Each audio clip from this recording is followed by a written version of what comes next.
예, 계속 보도록 하겠습니다. 근데 제가 이제 여러분 올려놨는데요.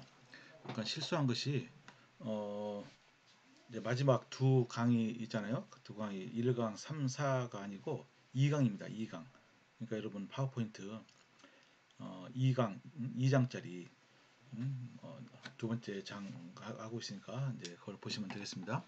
자, 이번에는 툴스 오브 트레이드 중에서 뷰렛에 대해서 한번 보도록 하겠어요. 이제 뷰렛은 아주 많이 쓰입니다. 분석 화학에서 뭐 할 때 쓰느냐, 주로 타이트레이션, 즉 적정할 때 많이 써요. 뷰렛은 이렇게 돼 있죠. 여기 보면은 기다란 관에 이게 눈금이 매겨져 있고 끝에 스탑콕이 있습니다. 그래서 이거를 열었다 닫았다 하면서 요거 열 때는 용액이 밑으로 여기에 이제 딜리버리 다른데 이게 로 이제 떨어지게 됩니다. 그런데 뷰렛은 눈금이 새겨져 있는데 위에서부터 이게 0부터 이렇게 1, 2, 3, 4, 5로 이렇게 아주 정밀하게 눈금이 새겨져 있어요. 그러니까 0부터 시작합니다. 왜냐하면은 뷰렛은 여기다가 용액을 채우는 용도가 아니고 채워진 용액을 이제 델리버리 하는 용도이기 때문에 이제 그렇습니다. 그래서 이제 뷰렛을 우리서 이게 쓸 때 여기서 스타콕을 쭉 열면서 용액을 어떤 비커에다가 이제 델리버 하게 되죠. 근데 처음에는 여러분요, 여기, 요 부분, 여기까지 되게 0부터 이게 50ml짜리 뷰렛이거든요. 여기, 여기 눈금이 새겨져 있고, 여러분 사용할 때는 반드시 요 밑에 또 여러분 용액으로 채워야 됩니다. 그죠? 안 그러면 요까지만 채우면 열면은, 요 부분은, 이게 뭔가 용액을 없으니까 요까지 차는 그만큼 에러가 생기겠죠. 자, 그래서 이것을 부피를 어떻게 재느냐. 처음에 시작하기 전에 그 눈금을 읽고 그걸 열어서 일정 부분을 이제 다른 데로 이제 옮긴 다음에 또 그 눈금을 재고 그 차이를 재는 겁니다. 뭐 아주 간단해요. 그래서 이니셜 볼륨이 0.83ml다. 그리고 파이널 볼륨이 27.16ml다. 그러면은 실제 이제 델리버된 그 부피는 요 빼면 되죠. 그죠? 26.33이다. 이렇게 되어 있습니다. 그래서 이제 이 뷰렛을 보시면은 주의할 점이 요거 보세요. 이게 눈금이 이렇게 있어요. 9, 10. 그리고 여기 10칸 이렇게 쭉 눈금이 새겨져 있죠. 9. 여기는 9.5, 여기 9.6, 여기 9.7 이렇게 되어 있습니다. 예를 들어서 이제 요 사이에 있다고 보면은요. 여러분 이걸 어떻게 읽겠어요? 이 눈금을 9.6하고 9.7 사이에 요만큼 있죠. 그래서 읽으면 9.6 뭐 8이나 또 누구는 9.67 이제 그렇게 읽을 겁니다. 그죠? 그러니까 비록 요 사이는 너무 미세하니까 눈금이 새겨지진 않지만은 대충 여러분들이 눈으로 봐서 이것도 읽어내야 됩니다. 이거 안 읽으면 안 됩니다. 절대로. 그죠?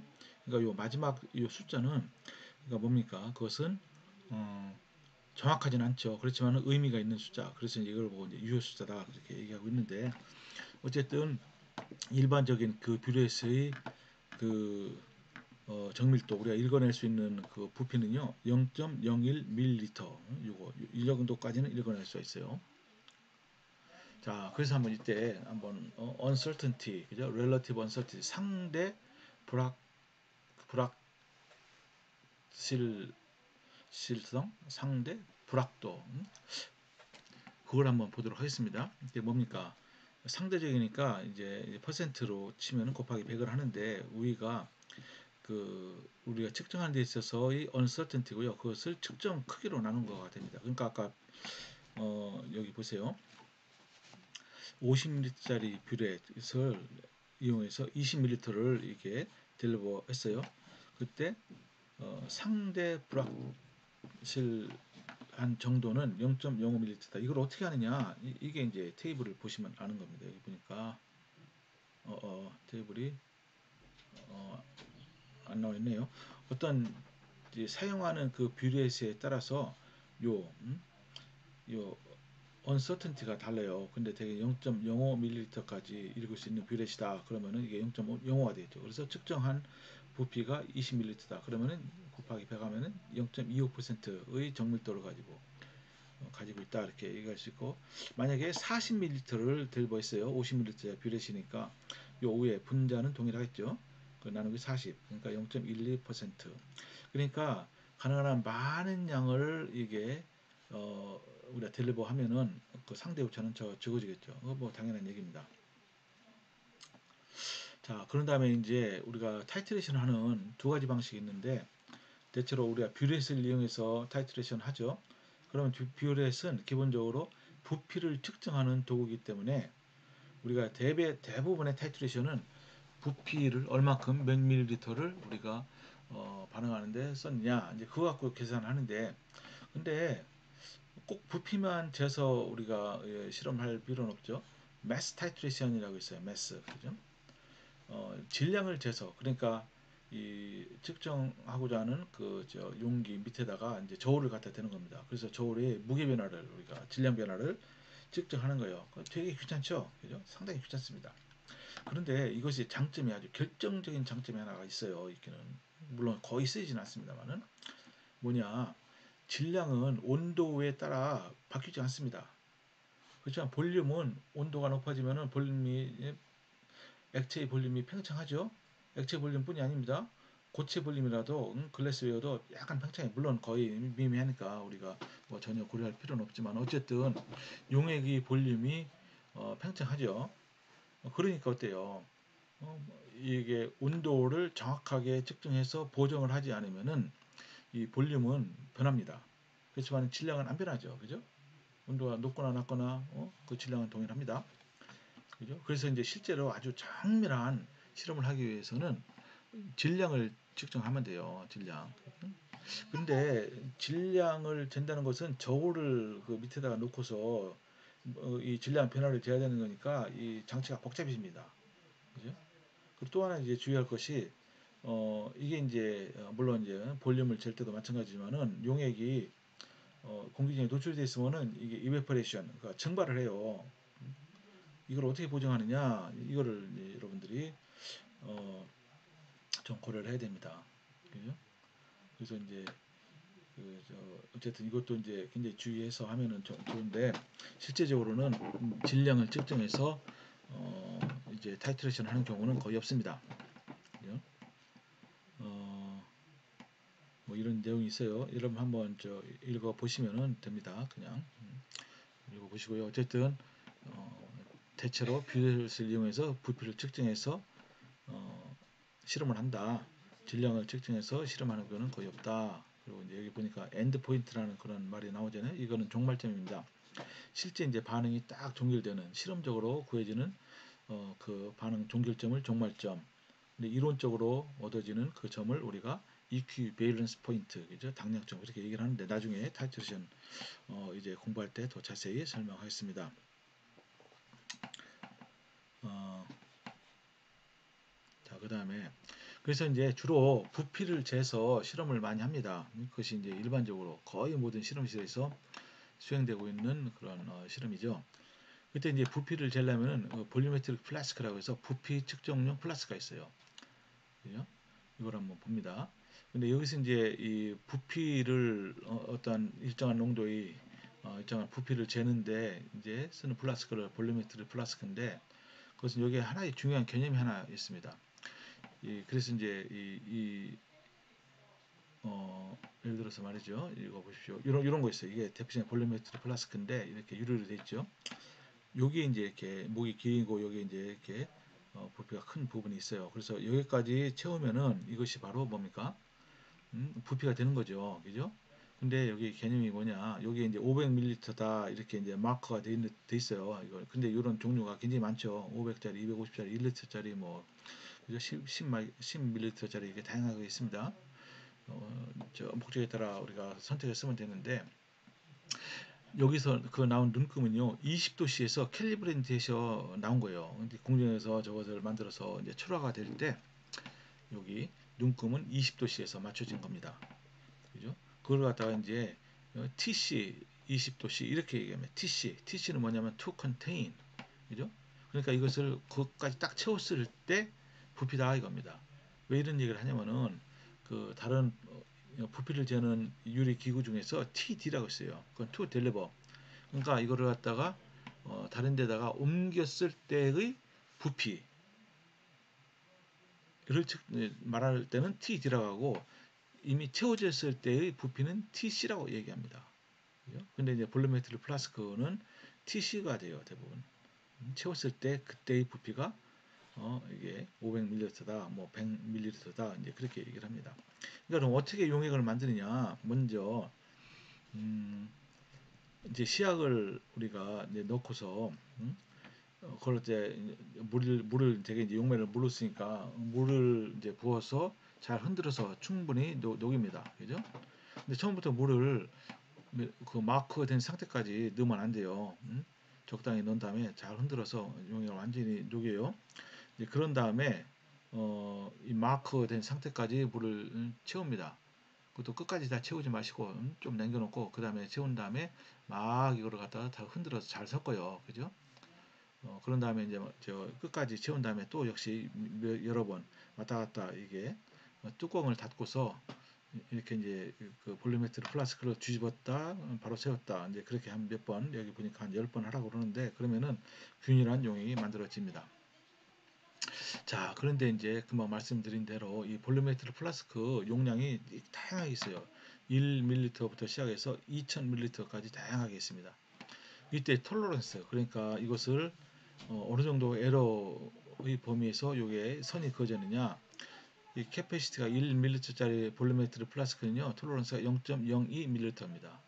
요 자체만 보면 굉장히 이제 이 톨러런스가 좋은 거긴 한데 그 부피 자체가 1ml이기 때문에 실제로는 톨러런스가 얼마요? 2%가 되는 거죠. 그죠? 이건 뭐 아주 좋다고 볼 수 없지만 어쨌든 이 볼륨메트리 플라스크 자체가 워낙 작기 때문에 이 정도 에러는 있는 겁니다. 그 다음에 이제 이 이렇게 있어요. 그래서 예를 들어서 뭐 100ml짜리다 그런 것은 0.08ml까지는 톨러런스가 허용이 되는 거예요. 그죠? 그러니까 공장에서 이거보다 더 큰 값을 어, 값이 주어지면은 그거는 팔면 안 됩니다. 그죠? 에러가 크다는 뜻이니까. 그러니까 0.08 나누기 100 곱하기 어, 어, 나누기 100 한 다음에 곱하기 100 그러면은 0.08 그 퍼센트가 되는 거예요. 렐러티브 에러가 0.08%면은 뭐 상당히 좋은 겁니다. 이게 그래서 요 플라스크 캐파시티가 증가하면 할수록 톨러런스도 약간씩 증가하긴 해요. 그렇지만 실제 상대 오차를 우리가 따져봤을 때는요. 점점 작아집니다. 예를 들어 2000ml짜리 플라스크가 있다고 보세요.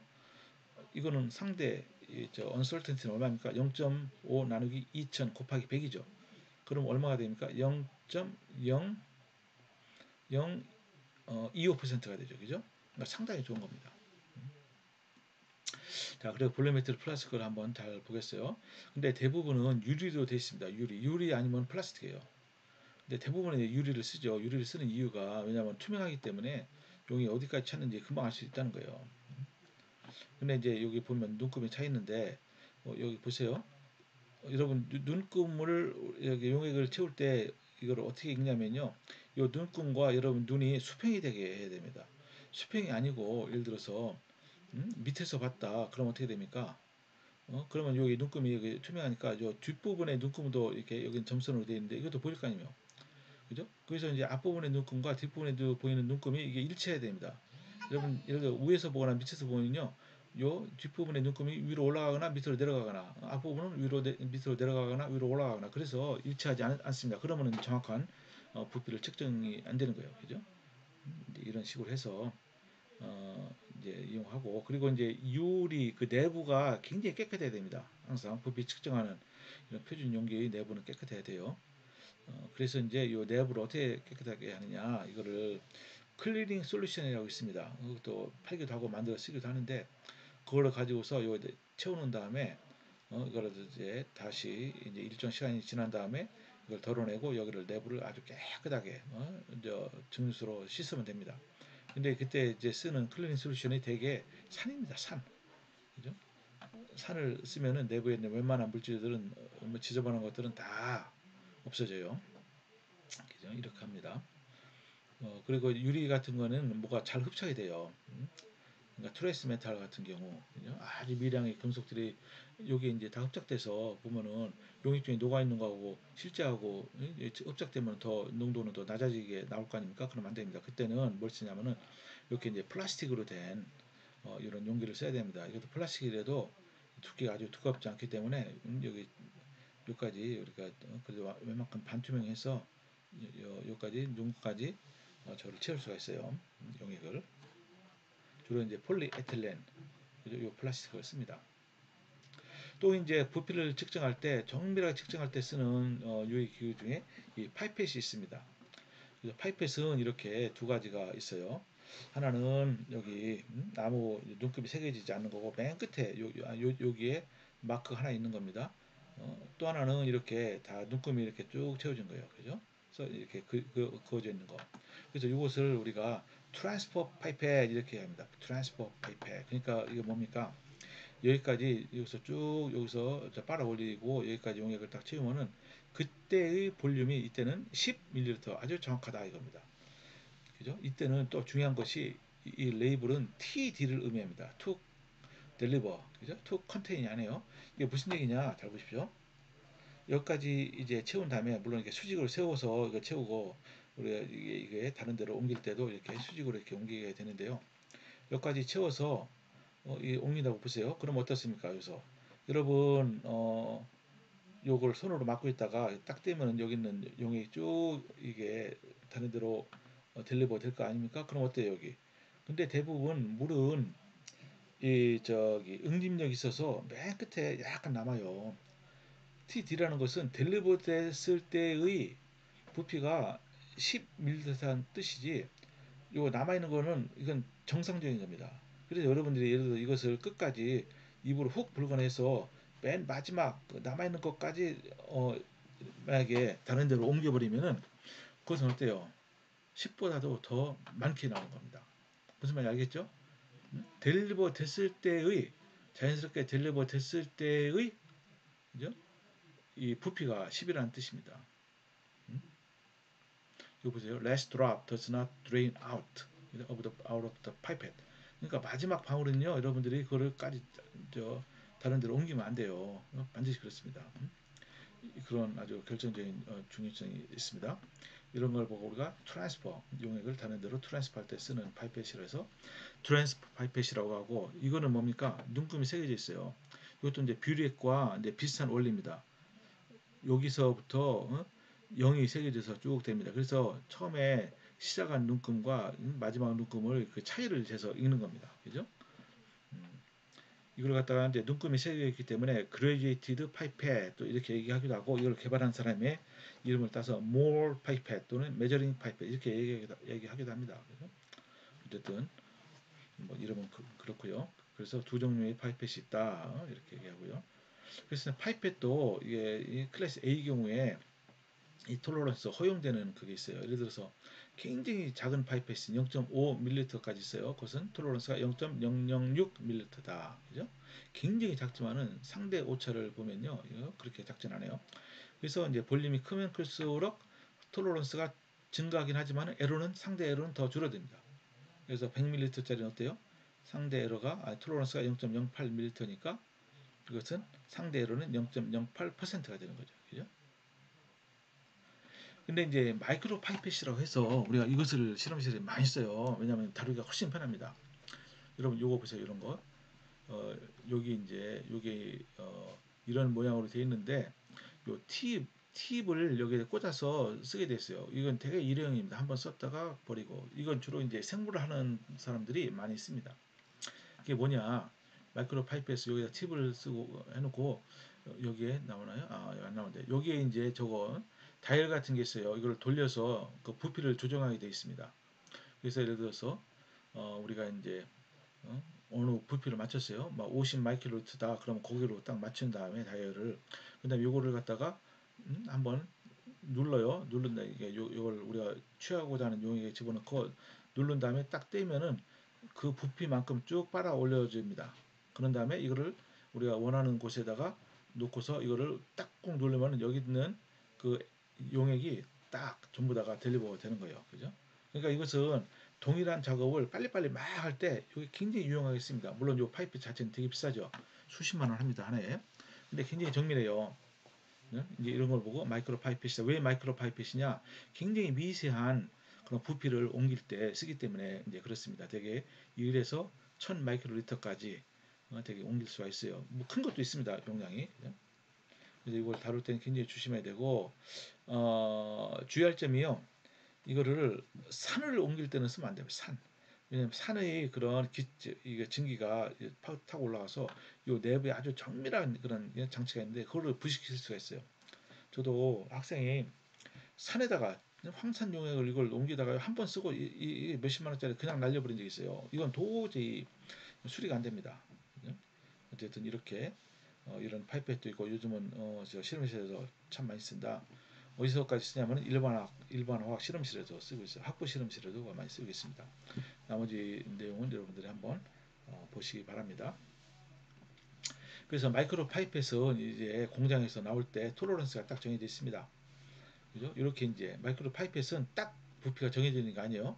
다이얼을 돌려서 여기 나오나요? 아니네요.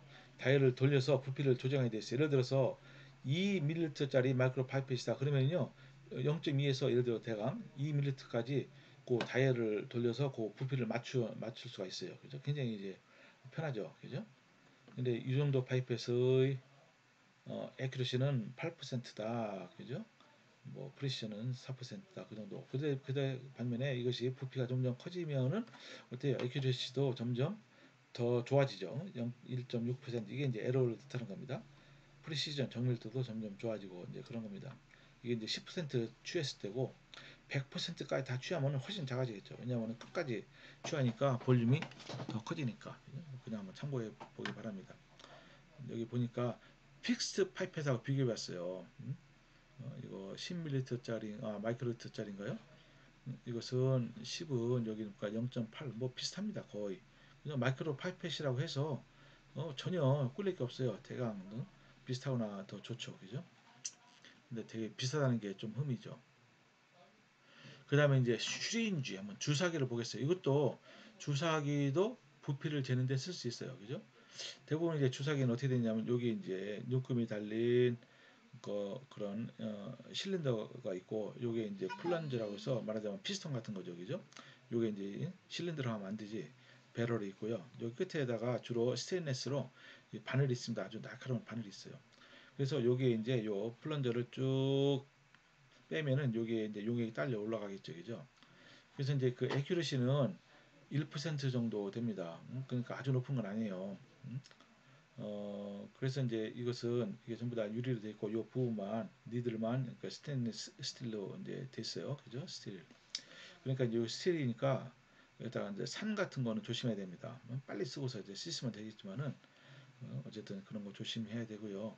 그리고 이제 이저 그러니까 알칼리 용액을 우리가 쓸 때는 알칼리 용액은 유리를 녹여내는 성질이 있습니다. 이거 보고 우리가 뭐라고 합니까? 를 애충시킨다고 그러죠. 그러니까 알칼리 용액을 쓴 다음에 이거를 내부를 빨리 산이나 뭐 증수 같은 걸로 빨리 씻어내야 됩니다. 안 그러면 이게 나중에 딱 달라붙어서 그냥 버려야 돼요. 그죠? 이런 식으로 해서. 근데 이거는 어디 쓰냐면은 일반적으로 우리가 어떤 굉장히 이제 미세한 부피를 우리가 이제 어, 작체해서 어디다 옮길 때 쓰는데 이것은 주로 이 저 크로마토그래피용으로 써요. 크로마토그래피. 왜냐면은 크로마토그래피 뭐 GC도 기체 크로마토그래피나 액체 크로마토그래피나 갖다 이제 어떤 시스템에다가 이거를 굉장히 뜨거운 그런 어떤 그 부분을 통해서 이제 용액을 집어넣어야 하기 때문에 그리고 날카로운 바늘로 꼭 집어서 이거를 집어넣거든요. 그죠? 예, 그럴 때 이제 이런 거 많이 쓰입니다. 일반적으로 실험실에서는 이건 별로 쓰지는 않습니다. 자, 그 다음에 한전 필터에 대해서 말씀드리겠습니다. 필터는 뭡니까? 이 사이즈의 차이로 분리하는 거죠. 그러니까 여기 보니까 필터 페이퍼도 있고요. 여기 프리티드 글래스 퍼넬, 그러니까 유리 깔때기예요. 이게 프리티드가 뭐냐면요, 아주 미세하게 기공이 있는 이런 겁니다. 이런 게 있으니까 이게 기공 사이즈가 이미 공장에서 다 균일하게 다 만들어서 나오는 거죠. 그래서 이거를 가지고서 여기다 집어넣고서 요 위에다가 우리가 원하는 그런 어, 그 용액을 집어넣는 거예요. 이제 거기에는 입자가 이제 큰 입자가 있다. 그러면은 그 큰 입자는 요 기공 사이즈보다 더 작으면 어때요? 큰 입자는 기공 사이즈가 더 작으면은 통과를 못하고 여기다가 이제 백큐을 쭉 뽑으면은 어떻습니까? 여기 있는 게 걸러지겠죠. 그냥 필터 페이퍼나 똑같은데 이 경우에는 글래스 필터라고 얘기해요. 글래스 필터. 글래스 필터의 장점이 뭐냐? 그거는 연속해서 안정하니까 계속 사용할 수 있다는 겁니다. 그 글래스 필터 요 사이즈 프리티드 글래스 퍼넬 요거의 기공의 사이즈에 따라 종류가 여러 개 있습니다. 물론 이거는 되게 비싸죠. 이렇게 해서 이제 그냥은 잘 안 됩니다. 여기서 이제 진공을 뽑아내야 돼요. 근데 어, 어떤 식으로 진공을 뽑는 예전에는 물을 막 틀어요. 그럼 물이 이제 유속이 세지면은 진공이 생기잖아요. 근데 그거 물 너무 낭비가 되죠. 그래서 요즘 어떻게 하냐면요. 아예 제가 이제 백큐um 펌프 아주 약한 백큐um 펌프를 샀어요. 그러면 훨씬 빠르게 잘 뽑힙니다. 그죠? 그 다음에 이제 대개 이제 필터 하면은 필터 페이퍼를 이용해서 우리가 거르는 거죠. 필터 페이퍼도요, 뭐 여러 종류가 있습니다. 요거 필터 페이퍼 보면은 여기에 기공 사이즈에 따라서 쭉 여러 가지가 있고, 그러니까 이것을 필터 페이퍼를 접어서 한쪽 끝을 좀 잘라냅니다. 그런 다음에 여기 깔때기에다가 이제 쏙 집어넣어요. 그죠? 그런 다음에 뭡니까 먼저 물로 한번 싹 적셔 주면은 이게 쫙 달라붙죠. 그죠? 그런 다음에 우리가 분리하고자 하는 용액을 여기다가 이제 쭉 통과시킵니다. 그럼 필터 페이퍼의 기공 사이즈보다도 큰 물질은 여기서 이제 걸러지게 되죠. 이건 주로 어느 때 쓰냐면은 침전 반응을 해서 그죠?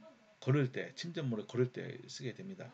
이런 식으로 이건 뭐 여러분들 아마 이제 1번학이나 분석과학 실험을 들으면은 아마 이거 실험 몇 번 해볼 기회가 있을 겁니다. 자, 그리고 이제 그걸 이제 말리는 거 있죠. 걸은 다음에 말려야 됩니다. 왜냐하면 물기를 제거해야 되니까. 어떻게 말립니까? 이렇게 여기다 집어넣고서 여기다 우리가 말리고자 하는 물질을 집어넣고서요. 여기다가 이제 외부에서 뭐 저 오염 물질이 들어가지 않도록 워치글래스나 이제 그런 걸로 이렇게 대강 덮어 놓습니다. 그래서 이걸 갖다 오븐에다가 물기를 말리려면 오븐에다가 되게 집어넣는데 오븐은 온도를 한 110도씨 정도. 그러면 이제 물기는 되게 마릅니다. 근데 이제 우리가 요 어떠한 그 화합물 중에요. 그 물을 포함하고 있는 화합물이 있어요. 그러니까 하이드레이티드 그런 화합물이 있습니다. 이렇게 이제 수화된 그런 물은 안 빠져요. 그죠? 이제 그건 우리가 감안하고 우리가 저 실험을 해야 됩니다. 이렇게 해서 말린 다음에 오븐에서 꺼내서 일단 식혀야 되죠. 그 자체를 무게에 재면 안 됩니다. 왜냐면은 그저 아까 말씀드렸듯이 그 저울의 온도와 이 시료의 온도가 같아야 돼요. 시료 온도가 뜨거우면 안 됩니다. 저울 잘못하면 망가져요. 이렇게 하고요. 그 다음에 이제 말릴 때 어디다 말리냐면 좋으냐면 물론 그 오븐에다 말리고 말린 것을 어디다 보관하느냐 가만 놔두면은 그 수분이 흡수될 가능성이 되게 크거든요. 그럴 때는 데시케이터라는 이런 장치를 이용해서 여기다가 이제 집어넣습니다. 그 데시케이터는 그 말 자체로 이거는 이제 수분을 흡수하는 물질을 요 밑에다가 깔아요, 되게. 음? 그래서 이제 여기다가 집어넣은 다음에 우리가 말린 시료를 여기다가 뚜껑을 닫습니다. 그러면은 어때요? 여기 이제 많은 양의 이저 데시컨트가 있죠, 그죠? 그것이 수분을 내부의 수분을 다 흡수합니다. 그래서 여기 우리가 그 필터한 물질을 여기다 보관해도 그 자체가 수분을 흡수하지 않죠. 왜냐하면 이미 수분은 여기 요 데시컨트에 의해서 다 흡수가 되어 있기 때문에 그렇습니다. 그런데 때때로 그것까지도 조금 걱정이 된다 그러면은 이렇게 하면 됩니다. 백큐um 데시케이터를 이용하면 돼요. 보세요. 구조는 똑같죠, 그죠? 맨 밑바닥에다 흡습제 데시컨트를 집어넣고 요 위에다가 시료를 집어넣고 뚜껑을 닫은 다음에 여기서 진공을 뽑습니다. 진공을. 그럼 어때요? 내부에는 아무것도 없겠죠, 그죠? 물론 완벽한 진공은 아니지만은 그래도 공기는 대부분 없어지니까 훨씬 괜찮죠, 그죠? 이런 식으로 합니다. 이것도 실험실에 여러 개 있으니까 여러분들 실험할 때 활용할 수 있을 겁니다. 자, 그 다음에 이제 그러면은 이 드라잉 에이전트 여기에 어떤 물질이 수분을 흡수하느냐, 그게 드라잉 에이전트거든요. 어, 그걸 갖다 전문 용어로 데시컨트라고 얘기하는데 뭐 여러 가지가 있어요. 상당히 많이 있습니다. 마그네슘 퍼클로레이트, 그죠?